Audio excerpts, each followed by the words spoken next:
All right, let's jump right into this explainer. Today we're unpacking a really fascinating narrative. It's called Christicode 520. It takes something we all do, right? Gaming, escaping for a bit, and it cracks it wide open to reveal these invisible, spiritual mechanics that are actually operating right beneath the surface. We're going to look at how our little private, temporary digital escapes might literally be programming our long-term reality. Let's get into it.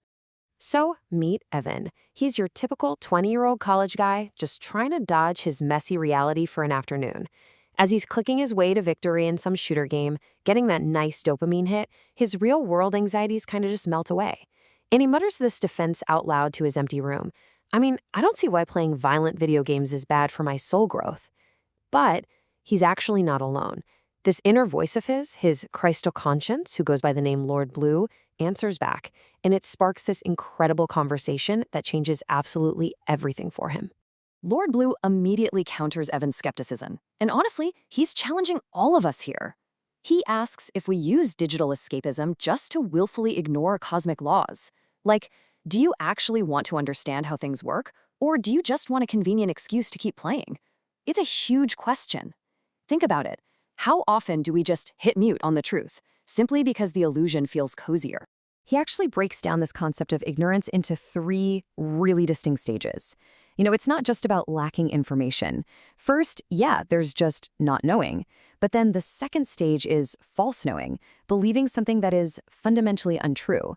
And then we hit the third, which is by far the most dangerous, not wanting to know. That's dodging the truth on purpose. Lord Blue points out that ignoring cosmic laws actually requires a willfully engaged consciousness. You don't just avoid the truth by accident, you are actively blocking it out. Let's think about fantasy mode versus reality for a second. In reality, you've got what? A stack of bills, looming deadlines, maybe a sink completely full of neglected dishes. But in fantasy mode, oh man, instant dopamine, unlimited freedom, absolutely zero visible consequences. When Evan games, he is literally trading real-world stress for a consequence-free delusion.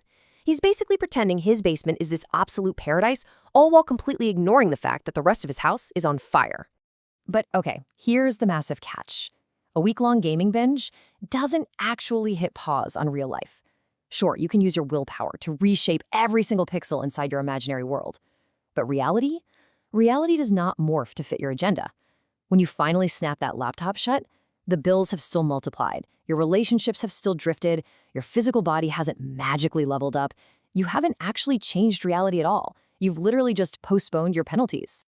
And that brings us to the actual mechanics of the afterlife, and this fascinating concept Lord Blue calls mystic energy.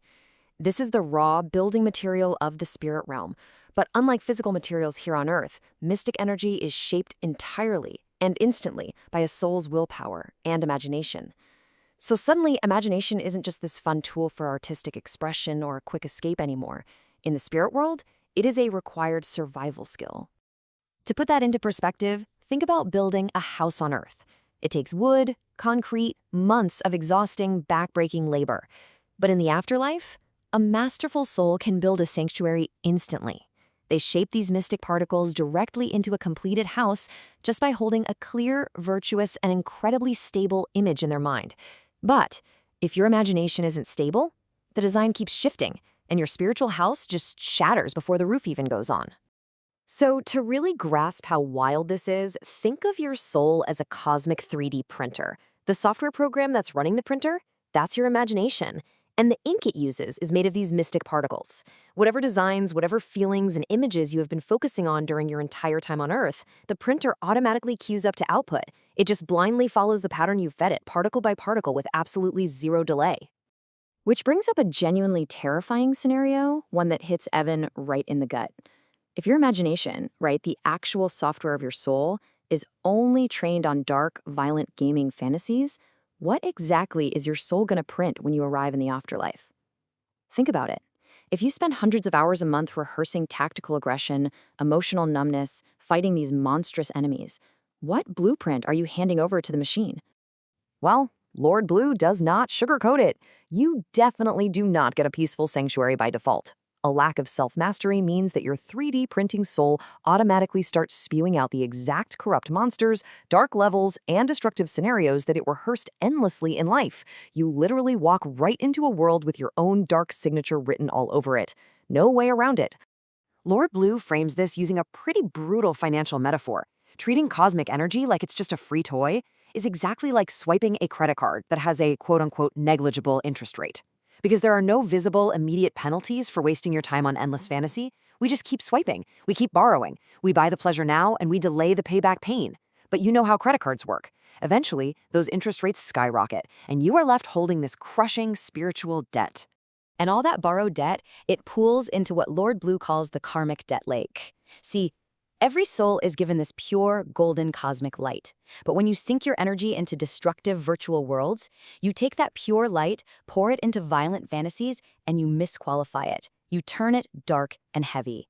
You're filling up a karmic pit with those heavy images, and eventually, you are going to have to painfully swim through and redeem every single drop of that energy yourself.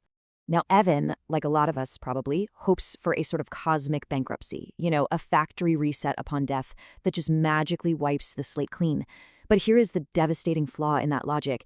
If everything is erased and rebooted, you don't just lose the dark images, you lose the good ones too. You lose all your self-mastered attainment, your memory, your wisdom. Wiping the slate completely clean leaves you perfectly empty. You just be a hollow shell, completely void of any creative power or free will.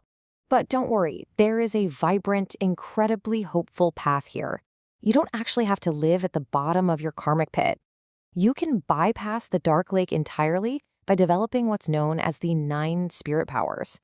By leaning heavily into virtues like courage, clarity, and compassion, you practice wise self-discipline. You actually learn to co-create with the divine rather than constantly fighting against it.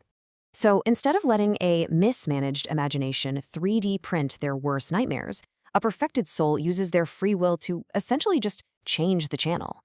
They synchronize themselves with the heavenly realm, and they co-create a solid, incredibly beautiful reality alongside others. And the crazy part? The spirit world they enter actually becomes more real and more solid than the physical world we think is so permanent right now. It all comes down to our daily practice, because as we're seeing, video games are simply our training grounds. The question is, are we using gaming to rehearse tactical aggression, replace reality, and build out these dark astral fantasies? Or are we training our minds with a virtuous imagination? Are we practicing co-creation to build heavenly worlds? Because make no mistake, whatever we practice here is the exact blueprint we carry into whatever comes next. And Evan, he finally gets it. He realizes that by playing endless violent games, he's just practicing running away. He's not showing up for his life.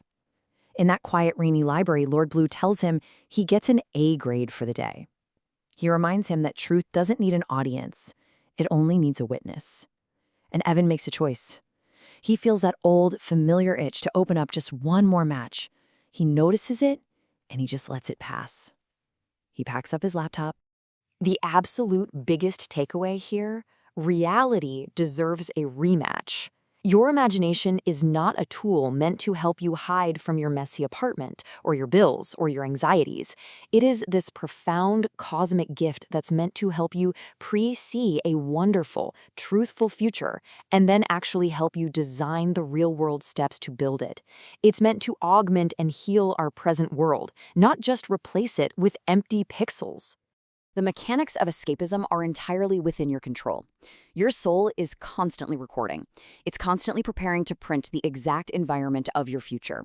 So as you go about your day today, and especially the next time you feel that urge to just escape into a screen, I really want to leave you with this final provocative thought. What blueprint are you loading into your soul's 3D printer right now?